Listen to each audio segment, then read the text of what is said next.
YouTube, what the crap's going on? Ninjahund, the Total War streamer on Twitch that I've pointed you to before, sent me some replays.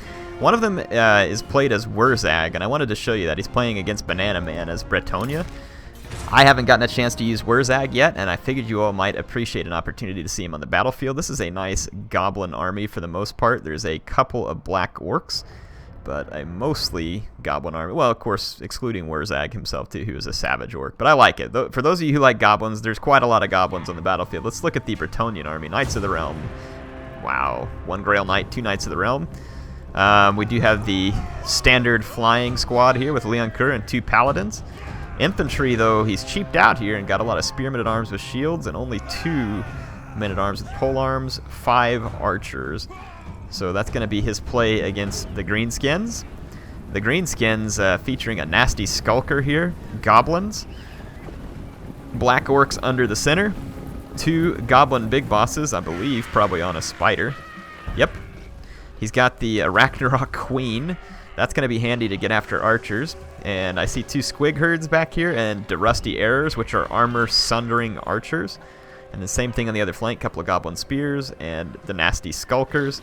And then Wurrzag, is he on his, nope, he's not on the boar. Ninjahund wins, in my opinion, just because he's got Wurrzag dancing here. If you put him on the boar and he can't dance, it's just almost not right. I like how he's dancing underneath the spider. Maybe if he doesn't keep her entertained, then she's going to bite him or something, I don't know. So, Bretonnia's just sitting down here. It looks like that Ninjahund doesn't want to give up his hill advantage at the moment, so let's fast forward and see how this plays out. There is not much time on the clock, so apparently this is either bugged out or it's going to play out very, very quickly. And I'm assuming it's going to play out extremely quick. That's nuts. The battle hasn't even started yet. It's that short. Let's see what happens here. So here comes the army of Wurrzag. Let's take a minute to maybe look at the abilities that Wurrzag has before we get in here. So here is Wurrzag. He's got Effigy to get, which is a direct damage spell that's good against a single combatant. And then he's got Wa, which is a great one. Stand Your Ground, Foe Seeker, Foot of Gork. Here we go. Fist of Gork. He's got the Bonewood Staff, giving the extra buffs while he's spell casting. And once he casts a spell, it gives those buffs, and they last for 20 seconds. Then he's got the Squiggly Beast as well. Wurrzag's Revenge, which is a miscast chance map-wide, but I don't think there's any spellcasters on the other side. All right, so let's check it out. Let's watch how this plays out. This is about to be apparently one extremely short battle. Look at this. The Ragnarok Queen already raised up the spider hatchlings because it's a fairly long-range ability.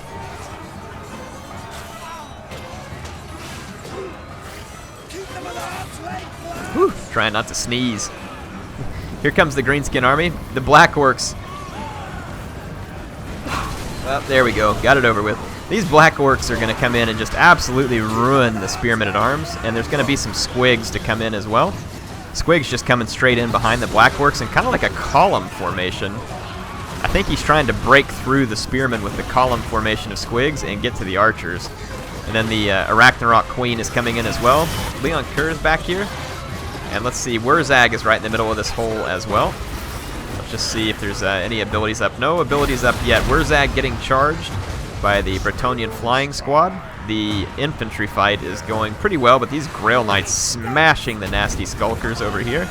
Knights of the Realm smashing into the back of the goblins. Otherwise, though, the center of the Bretonnian line is starting to collapse. A Ragnarok Queen is dishing it out, and Leoncoeur is about to eat it big time. Holy smokes, he gets straight wrecked in here. Looks like we had a Here We Go and a Fist of Gork up. Leoncoeur gets his face pounded. One of the Paladins is already routing. This is just like all of a sudden Greenskin showing a power here. Oh, the Foot of Gork just smashing archers everywhere. Holy smokes, that Foot of Gork. All those archers bunched up like that. Now, he didn't get any kills off of it, but the morale damage he did there was extreme. Look at that. Just didn't even kill that many Bretonnians. Just chain routed the whole army. That combination of Here We Go and Wa right there in the center gave his guys so much punch, or the Fist of Gork. Gave his guys so much punching power that it looks like they just hammered right through Leon Kerr, and then the rest of the troops just absolutely bit it at that point. So that was an interesting Wurrzag play. Yeah, not even that many kills. I mean, it was just like, if you look here, he only lost 336 of his 1,100 men. I mean, just barely more than the Greenskins did, but it was just the morale debuff there from having killed Leon Kerr and just smashing them so hard with the Foot of Gork, and then all the guys losing their fights that way. So that was pretty interesting. Very quick rocket-type Wurrzag victory there. Let's take a look at another one of the games that he sent me. Let's see, Chaos versus Vampires. That could be interesting. Dwarfs versus Chaos. That's an interesting matchup too. And then we have Dwarf versus Greenskin. You've seen a lot of Dwarf the last few days. So maybe we'll do the Vampire counts versus Ninjahund's Warriors of Chaos. Let's see how he handles Vampire counts. That's a lot of... Well, he's got 2 chosen. A giant... Interesting. It's a tiny army from Chaos. Got some Black Knights with lances and barding over here. The Blood Knights are pretty expensive now, and the lances and barding might be a nice choice. 2 skeletal spearmen on either flank, a very long line of skeleton warriors. A second line, it looks like, with 4 Graveguard and 2 horrors. And we have a Vampire Lord on a Hellsteed here. So, Vampire Lord, let's try and check out the spells. I see Invocation in the Heck. Can't tell everything else that's on there because I can't click on them in the replay and get that information down there. You can do it in a battle, but I can't do it in the replay. So there's going to be some other potential spells on him, but this is a very infantry-heavy vampire army and less heavy on monsters. And that's actually going to play pretty well to this elite infantry army of Chaos. So the 2 chosen with great weapons in the second line. The front line is 2 more regular chosen. And then we've got 2 warriors with halberds in the back, a giant right in the middle, a Chaos Lord, and he is on a Chaos Steed or whatever you call that thing, and then the Fire Sorcerer also up here on his Chaos Steed. Looks like we've got Cascading Fire Cloak and probably the Sword of Ruin, and then Arcane Conduit on this guy. So let's see what happens here. In a straight-up infantry bash, these chosen are going to put an unbelievable hurt. And if the giant can hold back the Crypt Horrors, should go well. So Flaming Sword of Ruin used, and that flaming damage is going to really help against the Crypt Horrors. So nice play there. I don't see any spells from the vampires yet. Flaming Sword of Ruin and Cascading Fire Cloak just immediately trouncing the Crypt Horrors there. Massive damage. Looks like the halberds and everything trying to help hold off stuff from the back. The knights and the knights with lances and barding not coming in yet. This type of fight is going to actually favor Chaos massively because it's just playing right into the hands of their elite infantry. A couple of aspiring champions will be a nice way to kind of help tank out some damage as well. They're fairly tanky for their cost. Here comes the knights with lances and barding. They're going to have to try and charge through some of these halberd units. So here they find the little gap, and they do get into the back of some of these chosen aspiring champions. A nice charge there from the knights, but now they're going to get surrounded by the Chaos halberds. So they probably maybe should have just tried some cycle charges first against the halberds. Wow, there comes some vampire spells there. Curse of Years thrown down, which is going to take away a lot of melee attack, but it's a little bit late. Probably should have thrown that down early when the Flaming Sword of Ruin was buffing these guys, because the vampire infantry is just getting absolutely toasted. 51 kills on that chosen. This one over here, 76 kills. 52 kills on that chosen with great weapons. Again, this type of blob-up fight is exactly what an elite infantry Chaos army would want, as opposed to the vampires bringing something. Since this Chaos army had no speed other than the Lords, would have been interesting to see these Black Knights protecting a Mortis engine and using that Mortis engine to rip away at the life of the Chaos units. But, you know, it could be hard to guess exactly what Chaos is going to bring now that they have access to flying spam. The Fire Sorcerer is a nice touch for Chaos. It adds a ton of extra damage and defense to their men while they fight, so definitely a worthwhile spell to bring. The Warriors with halberds up to 40 kills here too, 50 kills. And of course the Vampires brought a lot of meat shields. Yeah, look at that, 62 kills there, 73, 103 kills. Let's get in here and check it out. The giant has nothing here that can really hurt it except for the knights with lances. But the knights with lances aren't really in a good position to charge this giant. They would have had to do it from the other side of this battle. And then, of course, there's still some of the chaos units here that can make that challenging. You see the Chaos Lord here making his presence felt. The giant kind of right next to him to help protect him, spewing his bad breath all over the vampires. I'm not sure I've seen any invocation of Nehek from the vampires, which they would definitely have needed in this fight to have any prayer, because their army is just getting withered away, and it looks like the Vampire Lord has died. I didn't catch that. The Vampire Lord is dead at this point, and you're going to see a mass crumbling effect here on all the vampires. So the little noob circle here in the middle of the map that Ninjahund made with his elite infantry ended up working out right this time because the vampires just didn't have the right answer to it. So he's going to be tearing through these guys here.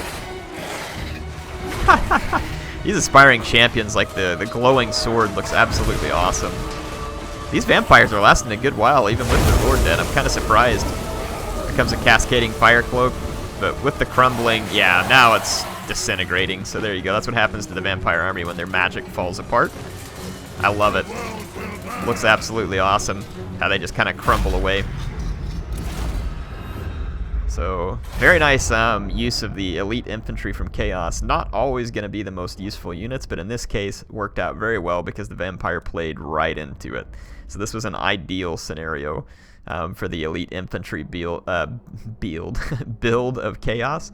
So yeah, played right into it. Not the best vampire pick I've seen, but you know, again, demonstrating what happens if you're not potentially outpicking what Chaos can do here, and you come with an army like this. But I mean, yeah, it's not going to work. The giants from Chaos are a real threat to the vampire counts, and they have to have an answer to them. And there's definitely some ways to do that.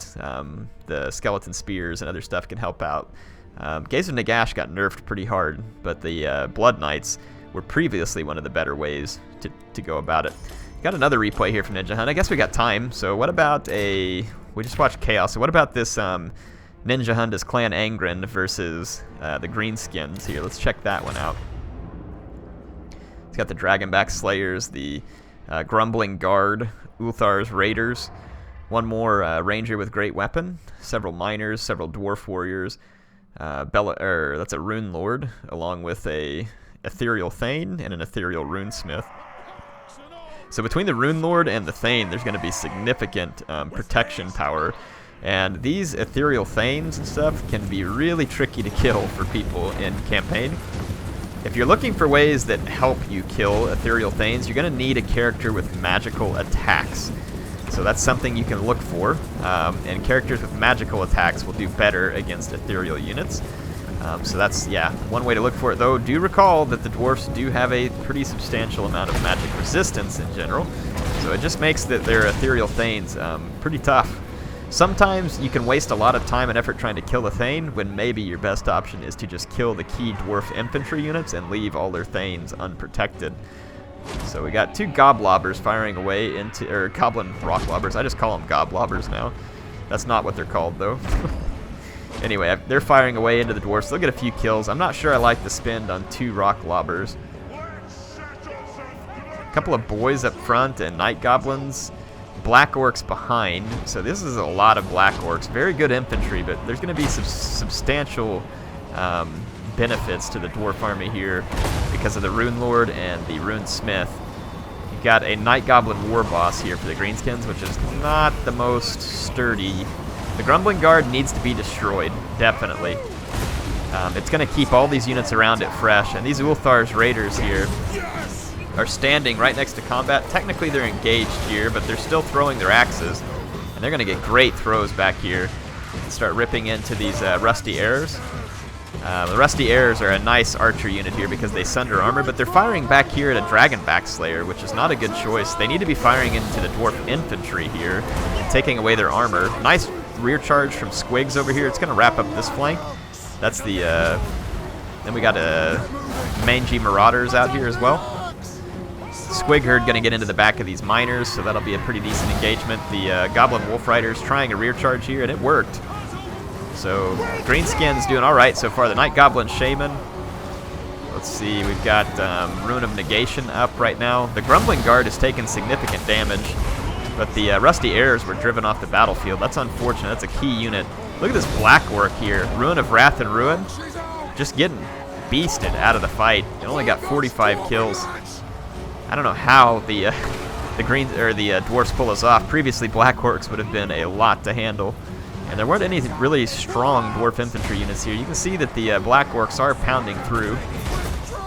The rangers with great weapons, though, doing some work here. They've got 23 kills. They're still sitting on a few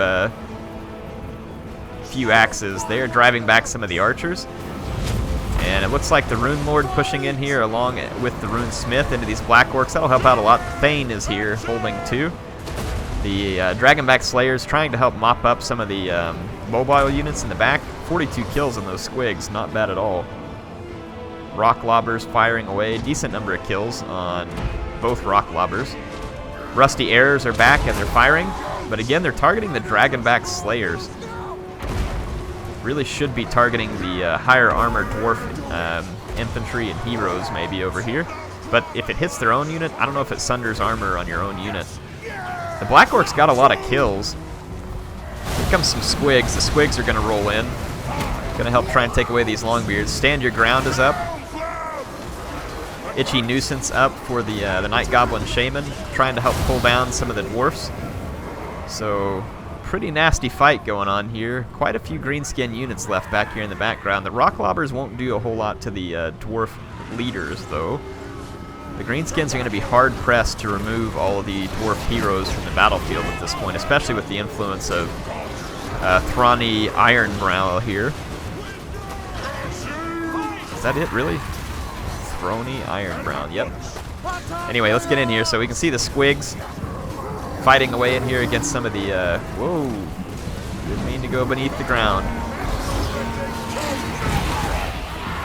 Yeah, look at these ethereal units just pounding away in here. There's the Anvil of Doom, the Rune Lord riding upon it. Lots of buffs coming in, and it's just going to be more than they can handle. Stand Your Ground and Wah for the orcs, but it was a little bit too late on that unit. Now, this black work, though, is going to rack up some kills. Should, at least. But it's fighting only a few dwarf units, so yeah, hopefully, I mean, it's doing some damage, but look at that, 44% damage. Negation from the Rune Lord.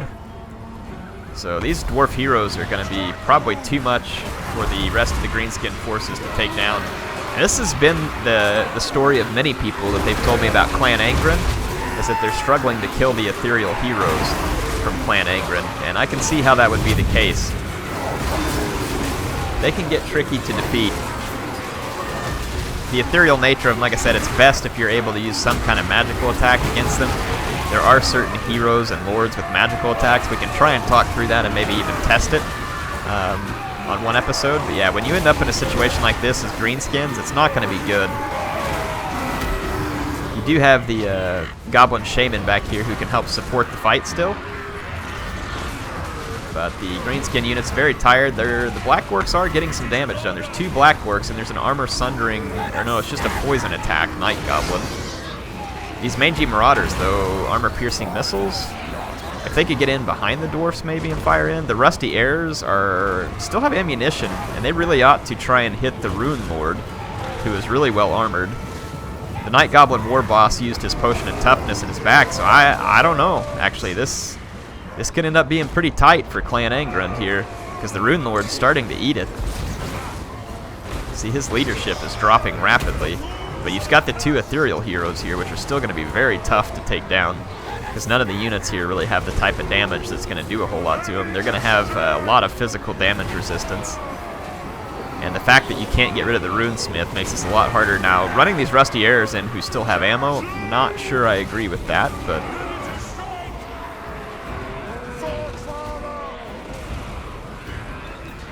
so yeah, it's all in for the Greenskins at this point. Let's just watch some more fighting up close. Somehow the Rune Lord is still alive. If the Night Goblin boss drops in here. The Mangy Marauders are in combat, but I mean the Rune Lord and the Thanes are dishing out the Rune Lord, the Thane, and the Runesmith are dishing out a lot of damage here. I don't know where the big boss is. I don't have eyes on him at the moment. Yeah, look at that. Just pushing away the Greenskins. It's still even on the power bar, though. The Night Goblin War Boss is still alive, and he is doing some damage to this Runesmith. The Thane is in good shape. I don't know if the Thane comes with a healing potion or not. Oh, this is bad. A lot of the Greenskin units ran off, and now all the heroes are going to be able to focus on the Night Goblin War Boss. That's going to be bad.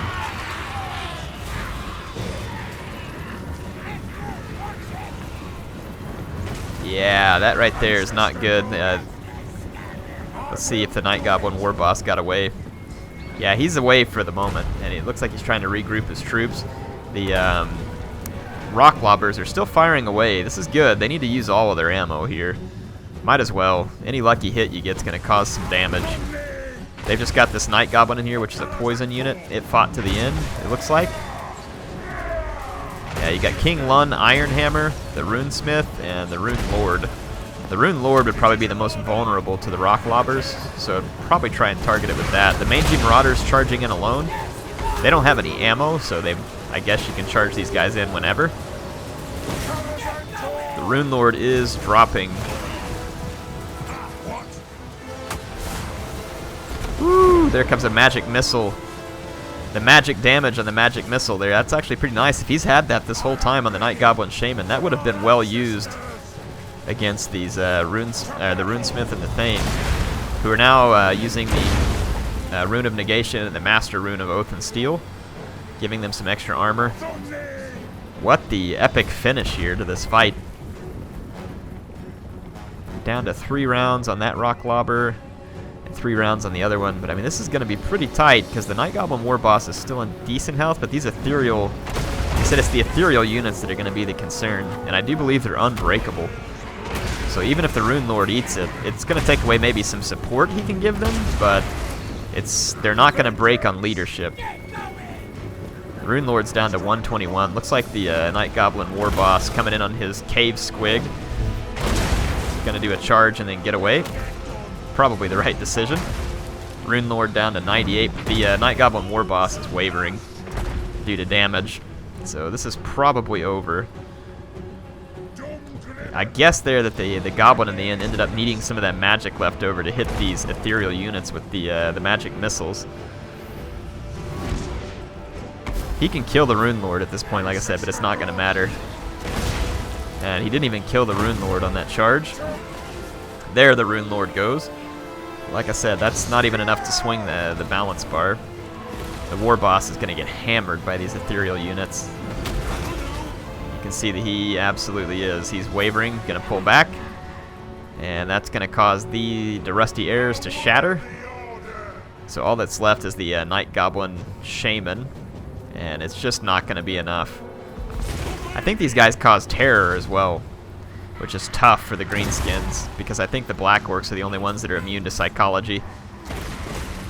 So yeah, it's going to end up being a really tight battle. But this one is looking like it's going to go to Clan Angrund. I don't know why it went underground like that again. Look at that Cave Squig riding around it. That's pretty awesome. So the Night Goblin War Boss putting up a good fight here. And the Night Goblin Shaman fighting on as well.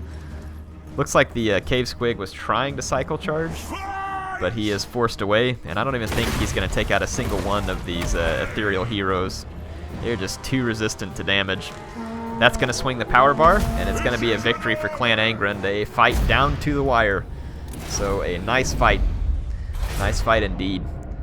Some of that Greenskin infantry did rack up some kills, and the Dwarf infantry was mopped up. The Dragonback Slayers getting the most kills for any of the infantry, which was pretty cool. You wouldn't think so with all these Black Orcs. I mean, the Black Orcs did their job. They killed the Dwarf infantry.